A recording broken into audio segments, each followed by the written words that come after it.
Hey everyone, Adam here from Adam Fiasco Productions. Hope you're doing really well, having a great day.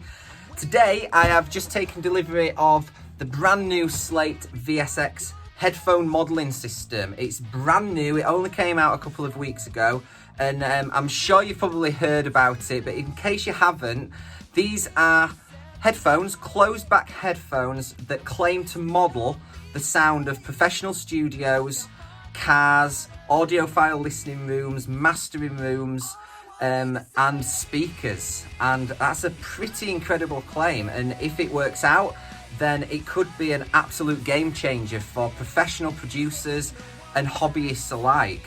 Because one of the biggest struggles that a lot of producers have, particularly when they're starting out, is getting the sound of their room right. It costs a lot of money to get room treatment sorted, and obviously monitors and converters, and these headphones retail around $450, $480 in the UK, and if they do what they claim, it could be an absolutely incredible product. So I thought it would be cool to do a little bit of an unboxing video and first impressions, so let's dive in.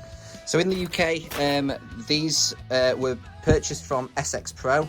Fantastic company for getting all your studio equipment from. I've dealt with them for loads of stuff, and they've always been really, really helpful and great customer service. So let's dive in and see what the headphones look like. So on opening, the first thing you see is this card here. That's got the software code on it, so don't want to lose that.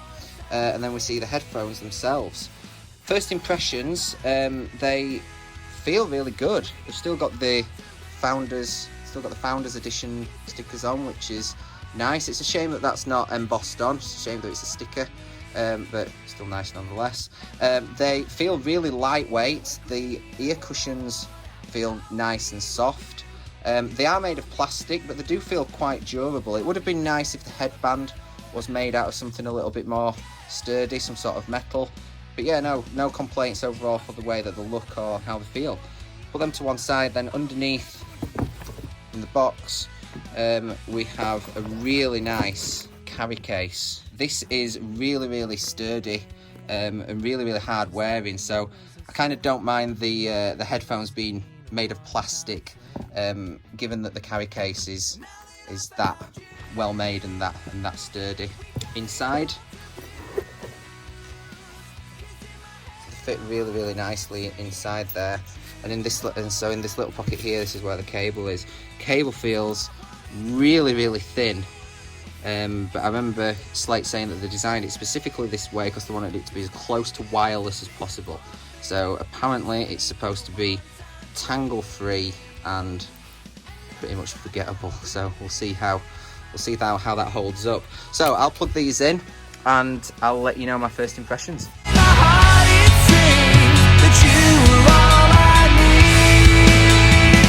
So while I'm waiting for the software to download, I thought I'd give a few comments about the way that they fit and how they feel. So I've just tried these on, and I have to say, they feel fantastic. So the isolation is amazing, and these ear pads feel really, really soft. They're not pressing on my head too much. I've had a few people online say that, maybe people that have got particularly wide heads. But they feel really comfortable. I could imagine wearing these for long periods of time and it not really irritating me. The ear pads themselves are incredibly soft. They feel fantastic. They feel really, really good. Thumbs up.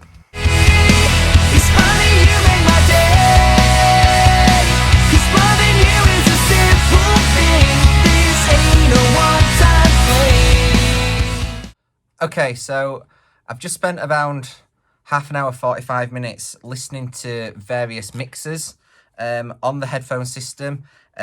Mixers from artists that I love that have been mixed by some of the best guys in the business, but also some of my own mixers as well. And I'm pretty lost for words. It's amazing. I don't know how they've done it, but with the headphones on, you pretty much forget that you've got the headphones on, and it's as if you're there. You're in a room listening to speakers that are in front of you, not headphones. It's really weird, and I'm really struggling to find the words to describe it. At first I was a bit worried that it'd feel unnatural and I'd be very aware that I was listening to an emulation, but I'm not. It really does feel like I'm listening to the speakers in the room. So, first impressions, I have to say, I'm super impressed, and I think I'm sold on the technology. I'm a little bit reluctant to say I'm 100% yet, because I want to use this on a few mixers and I want to see how it comes out. I want to kind of use it for a couple of months and then say, but at the minute I am pretty stoked. It's amazing. Like I can't describe the feeling to you that you sat in your studio or your bedroom or wherever you are with headphones on and you feel like you're in a car or a nightclub or listening to a boombox in front of you. It's scary accurate. It's just weird. It's a complete like mind bender. So anyway, my first impressions on the rooms, I've got these loaded up now.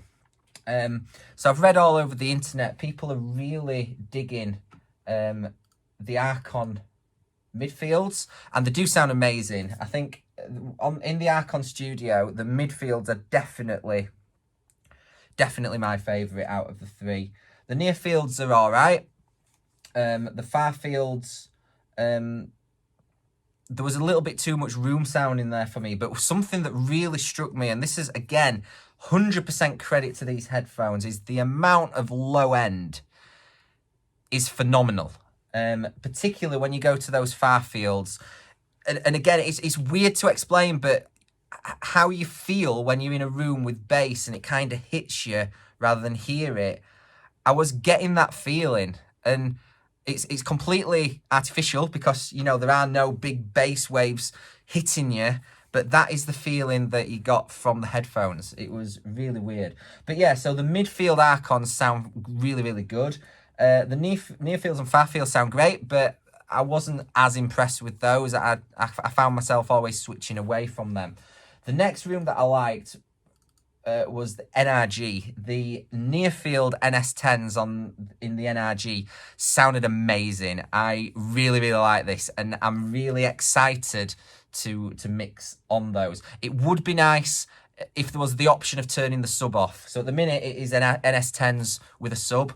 It would be great to be able to toggle the sub on and off and hear some of that exposed mid-range of the NS10s are known for a little bit more clearly, but they sound great. The midfield NRGs sound absolutely fantastic, and I think I prefer those to the Archon.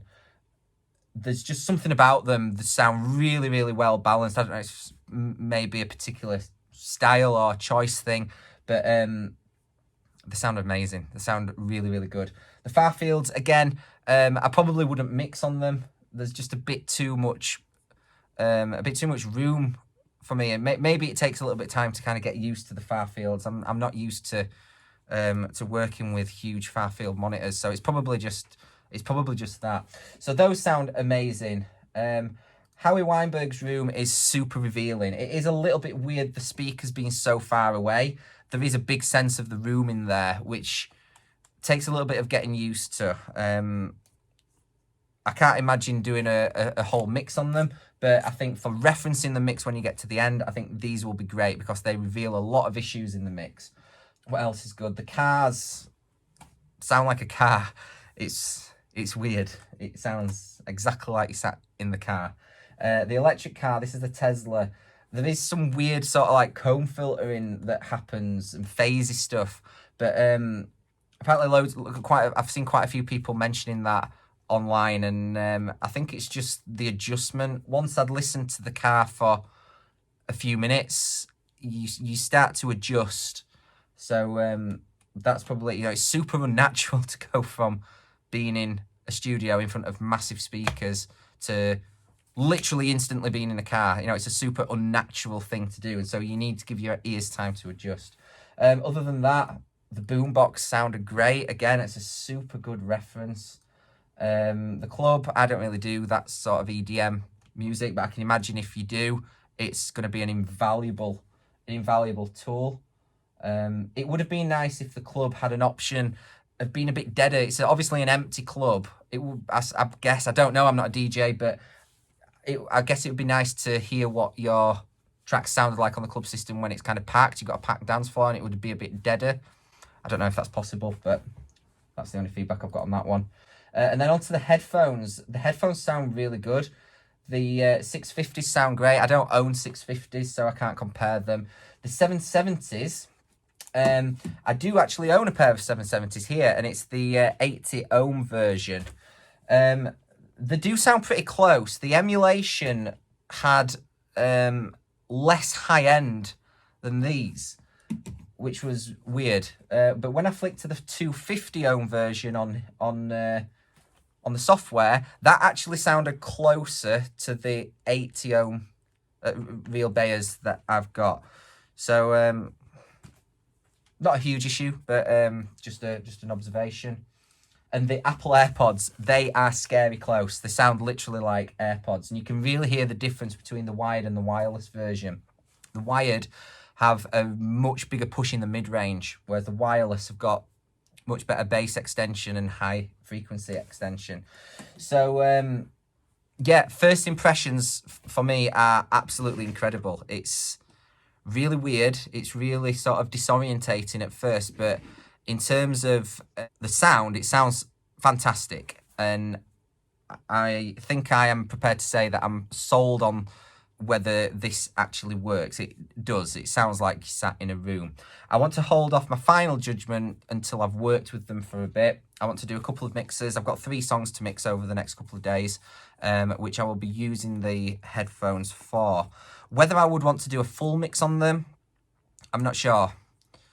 Could you do a full mix on them? I'm convinced you could, absolutely. Particularly if you are the kind of person that's recording music in your bedroom. You don't have great acoustics. You've got little treatment. You will get better result with these. But I'm so used to mixing on my speakers. I've got quite a lot of acoustic treatment. If I just pan around, I've got ceiling cloud up there, another ceiling cloud there. Quite a lot of acoustic treatment. I've got some really nice focal solo 6 BEs. And it's quite nice as well, I suppose, from my point of view, to hear when I flick those on. I don't think there's any focals that have been modelled, but those speakers in my room actually sound really good compared to when I'm listening to some of the speakers at NRG and Archon. So I suppose that's comforting for me, knowing that my room's tuned well.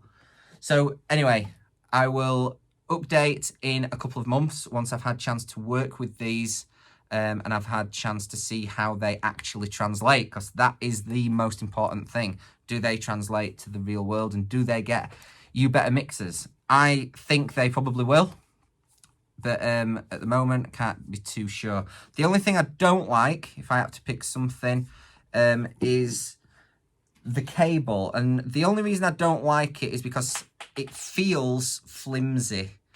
If it proves to be durable, then I love it, because it is super thin, it is super lightweight, but I just really hope that it doesn't break and we don't have quality issues with it. So if it lasts, it's great, but at first it just feels a bit thin and a little bit flimsy. But I suppose that's a small price to pay. It's a small niggle from my end. So hope that has been useful. If you have, be sure to like the video, subscribe to my page, and see you soon. Now that I found you, we got it all.